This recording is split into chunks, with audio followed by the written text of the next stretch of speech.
Welcome back. We are on episode number 6 of Discovering the Gospel of Luke. And just as a way of introduction, we understand from philosophy and science and religion that we are shaped by different forces that are exerted on us in our life. And they are our habits, our relationships, our stories, which are based on our beliefs, our environment, time, and experiences. And we understand that even if we are completely unintentional, that we do nothing to influence how we are shaped, we are still going to be shaped by all of those different forces. And I guess the good news is that we can be intentional about how we are shaped. And as followers of Jesus, we are looking at doing what we're calling a discovery Bible study in community, because it's a way for us to be intentional about using some of those forces to shape us in an intentional way, which is to become more like Jesus. So we're talking about Luke chapter 6 today. Yeah, so Luke 6 continues this kind of account of Jesus' travels throughout Galilee. We see this in a little bit in the previous chapters. In Galilee, just for context, it's more of a rural area. Yep. It's not known for like the big cities and hubs and ports and all that. It's likely a few days' journey from Jerusalem. The passage we're about to read is actually connected to what we read in chapter 5 of Luke. And it's really important to note that Luke didn't create, we mentioned this before, he didn't create these chapter divisions. While the placements of chapters sometimes, we're not going to say it's necessarily wrong. Yeah. It's not always helpful and can sometimes make it harder to see the full context. It's helpful for us to be able to look something up and be able to refer to it so other people can find it. Great for memory, all of that sort of stuff. There's good points for these, but sometimes, again, just where they end up kind of like almost puts a halt into a story. Yeah. Or a thought. Yeah. Yeah. And then we go to the next one and we sometimes what it means is that we can kind of maybe miss some little context points. In our minds, we separate them as when they're really meant to be connected together. Yeah. That was evident in our last podcast. Yes, absolutely. Okay. So we're going to read we're not doing actually all of Luke 6 in this. We're actually going to cover the a portion of the back half in another time, I believe on a Sunday morning. But today we're just going to look at this sort of the first 11 verses of Luke 6. So all right, we're going to read it. I'll start. Chapter 6, verse 1. On one Sabbath day, as Jesus was walking along through some grain fields, his disciples broke off heads of grain, rubbed off the husks in their hands, and ate the grain. But some Pharisees said, "Why are you breaking the law by harvesting grain on the Sabbath?" Jesus replied, "Haven't you read in the scriptures what David did when he and his companions were hungry? He went into the house of God and broke the law by eating the sacred loaves of bread that only the priests can eat. He also gave some to his companions." And Jesus added, "The Son of Man is Lord even over the Sabbath." On another Sabbath day, a man with a deformed right hand was in the synagogue while Jesus was teaching. The teachers of religious law and the Pharisees watched Jesus closely. If he healed the man's hand, they planned to accuse him of working on the Sabbath. But Jesus knew their thoughts. He said to the man with the deformed hand, "Come and stand in front of everyone." So the man came forward. Then Jesus said to his critics, "I have a question for you. Does the law permit good deeds on the Sabbath? Or is it a day for doing evil? Is this a day to save a life or to destroy it?" He looked around at them one by one, then said to the man, "Hold out your hand." So the man held out his hand, and it was restored. At this, the enemies of Jesus were wild with rage and began to discuss what to do with him. So again, this passage of scripture is connected to what we just read in chapter 5 of Luke. Several of the stories found in chapter 5, we see Jesus interacting with these religious leaders, particularly the Pharisees, a group kind of known for their strict adherence to the Torah and their strong encouragement for others to do the same. Yeah, to please God, you got to follow the Torah. Yeah, exactly. And these specific ways to do it. Yeah, exactly. We also encountered the scribes who were teachers of the law. Now, the difference between these two particular stories and then what was just come before at the end of chapter 5 is that both these stories focus on Sabbath. So it's really important to note these are two events. They happen on different Sabbaths. There was that breakup on another Sabbath, which would suggest that Luke wants us to pay attention what Jesus is teaching about the Sabbath. We have no idea what kind of distance. Was it 1 week and the next week? We don't know that. It seems to be just the theme of this happened on a Sabbath, this happened on another Sabbath. But through chapter 5 and into chapter 6, we see Jesus breaking the norm. Yeah. So people had certain expectations of religious leaders, religious law, and their interpretations of the law, and they had become rules and traditions that people followed almost always. And along comes Jesus, and he doesn't seem to quite follow all the laws or the traditions in the way that they think they should be followed, which I think is really important to note, because one of the important things to know Jesus is he never broke the law. No. But what the question is, again, is the question that comes down to how they are choosing to observe said laws. So he challenges their interpretations of the law. Exactly. Okay. So the Sabbath is observed 1 day a week from sundown on Friday to sundown on Saturday. It's the fourth commandment of the well-known 10 Commandments found in Exodus 20, which commands rest and prohibits work on the seventh day of the weeks, which is again done kind of related to the creation story in Genesis, where God rested on the seventh day. So this seems pretty straightforward. Rest, don't work. Don't work, yeah. However, this is where it comes to the religious leaders and where they play it. Kind of actually, I would say, an important part. There are no specific details of what qualifies as work and what doesn't, which would be an understandable question the people of Israel might have. Yeah.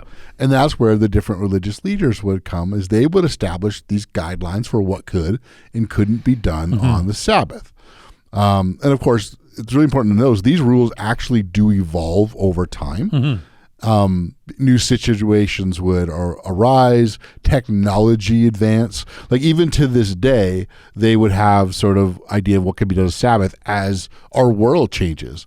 Though the invention of an elevator we've had for quite a while, but there's actually stipulations in written in there to how elevators and what you can do, because for some point, and I don't really know exactly when, but when you push the button, for some reason it was determined that when you complete a circuit, that's considered work. And so a lot of times taking the stairs isn't? Well, no, you can take the stairs. Interesting. Yep. And climbing stairs not work. Pushing a button that completes a circuit is work. Yes. However, so that's usually done if you take the stairs on obviously maybe a 2-story building. But for whatever reason, they decided, again, completing the circuit, turns a light on, calls the elevator, whatever. Were places that would have basically were called Sabbath day elevators, is that the elevator just stops on every floor. So you just wait on ground floor. If you go into 3, it's going to stop at 1. It's going to stop at 2 and let people on and off. And so you just kind of do that. Again, that's just sort of, they've kind of put in the idea of what work is. So again, that's a good example of an interpretation of the law. Exactly. So the law is rest, don't work, and they're defining what work is. Yeah, you can go. I could challenge you. You can go through Leviticus and Deuteronomy and all those things. You will find nothing about elevators in there or circuits. Yeah, exactly. So that's what they're doing here. So these religious, but that also brings up a good point that the law then is valid for different contexts. Yep. And different time periods. Yep. And we're meant to think about what constitutes work as followers of Jesus. Well, it's actually probably really, and this is a good thing to note, because I did see a lot of commentators kind of say this, is that even the Pharisees and some of the, especially on the grain, and when the disciples were paying the grain, not all the Pharisees, depending on the region, would have necessarily fully agreed with the Pharisees that seemed to be around Jesus at that time. Some of them might say, yeah, that doesn't count. It just so even in there's some debate over what it is. And I think that's important. These religious they were the ones who communicated the do's and don'ts of the Sabbath, and they were considered the experts and enforcers of the rules. And if you needed questions answered or clarification, you would go to them and ask them, ask your leaders for guidance. And I don't think it's any different today. Nope. But I think the danger comes in is when we carry the rules over. So, example, I'm trying to think the reverse of the elevator. Is there something maybe with horses that we don't ride horses anymore, that people would stop using horses on a Sunday or on a Sabbath because they were used for work back then, but they're not now, kind of thing? You know what I'm saying? Yeah, I'm sure the rules carry forward that don't apply animals to the context anymore. Yeah. And so the rule, the way the law is written is meant to be reinterpreted for each generation as they change. Yeah, I think if I'm not mistaken, I know there's things around it, but and I would imagine that maybe horses would have been this. It moved to cars. Yeah. But on Sabbath day, there is a very limited car usage from my understanding as well. Yeah. Like it's, so like, yeah, it just, and they kind of change it and then maybe change some things around it. So yeah. So again, I think in the, if I'm trying to remember where I heard it from, there was before there were cars, you were obviously walking around. Yeah. So there was a certain distance you could walk. To this day, yeah. Where you can't walk any further than you that. Can't go any further than this. Yeah. And those are Jewish interpretations of the Torah. Yeah, As followers of Jesus, we don't always, we don't necessarily are bound by the Torah. Yeah, exactly. Okay. Again, these religious leaders are going to find, probably most, if not all, the communities throughout Israel. Yeah. And so they definitely played a very significant role in the Israelite culture. And one of those roles simply was because they're in, an oppressed culture, they were kind of the keepers of culture. Sure. And that's a big deal. Yeah. The keeper of the culture. So, yeah. And so with that in mind, like here's a question that we can leave here. We'll put them again in the show notes as we get the end here. But when it comes to these religious leaders, what might their motivations be for ensuring that Jesus and other Israelites are complying with these Sabbath rules? Sure. So when Jesus responds to the Pharisees, and when it comes to their accusing the disciples of breaking the law on the Sabbath, he brings out a story about David. Yeah, which is very interesting. Yeah. Yeah. So 1 Samuel 21 is where you read. And talk about David and his men. They're on the run from Saul, who was the king at that time. David is in the town of Nob, where he meets with a priest named Ahimelech, and he and his men are hungry, so David asks the priest for bread. Yeah. Now, we're going to just quickly read that, because one of the things we talked about maybe a couple of videos back, there's a lot of times where Jesus is going to, in different ways, directly quote, allude to, paraphrase the Old Testament.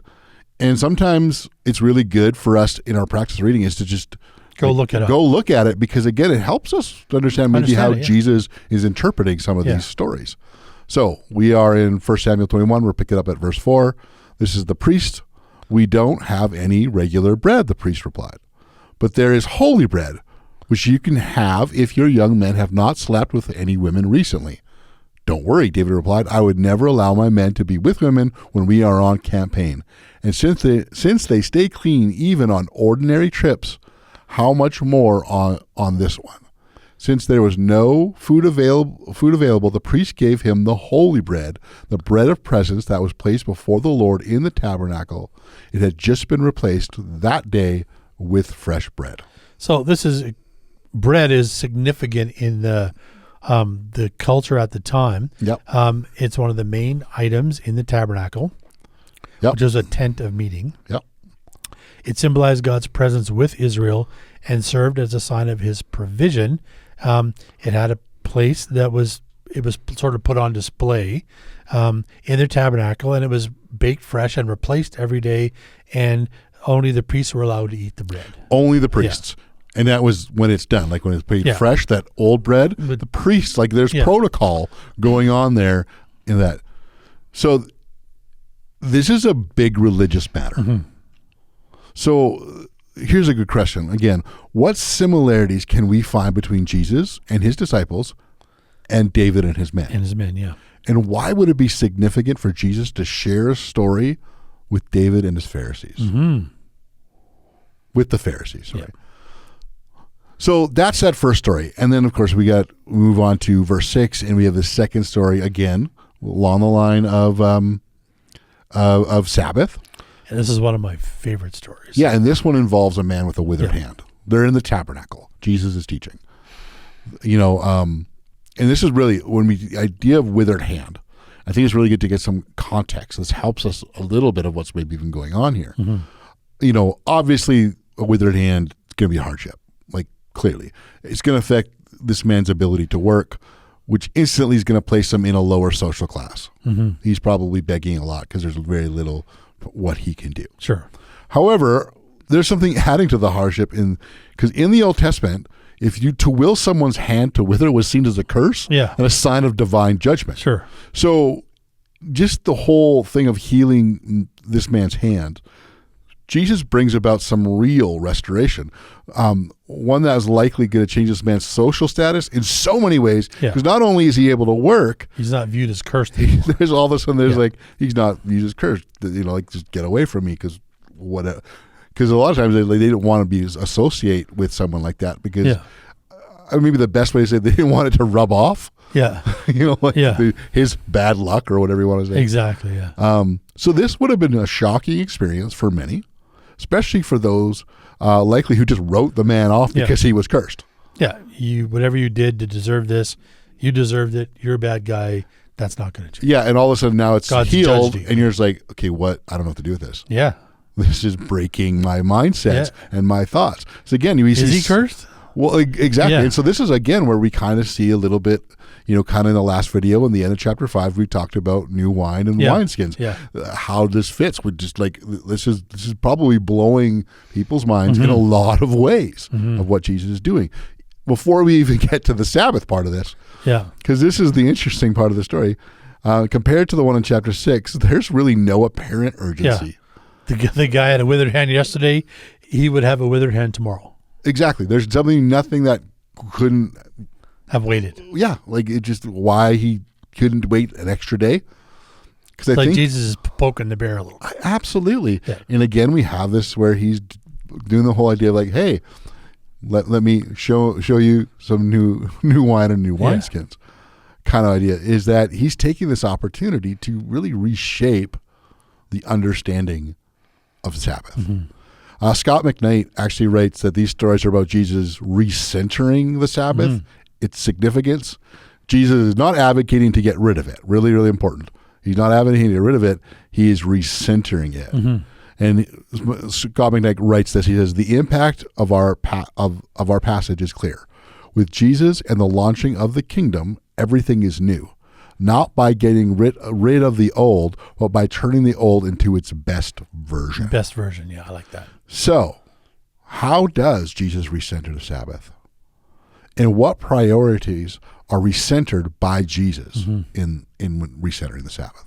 And just this really, we're not trying to answer the question, but one thing that stood out for me with this particular passage is, I think it's retold in one of the other Gospels as well, is that it's basically a setup too. The Pharisees are trying to set Jesus up to see if he's going to heal the guy, so they have something to accuse him of.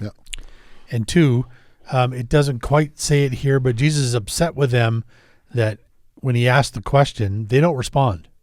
No. He asked, well, is the Sabbath? He's, like you say, trying to recenter the Sabbath. So he's asking them questions. He's not telling them how it's to be re-centered. He's saying, is the Sabbath a day for doing good or doing evil? Well, in a lot of ways, you can see what he's doing there, and hopefully they're not answering some questions. Yeah. But we're going to do it anyway. As they are trying to trap him, he's trapping them. Yeah. Because they can't answer because one, the other ways are like, how dare you not do something compassionate to someone?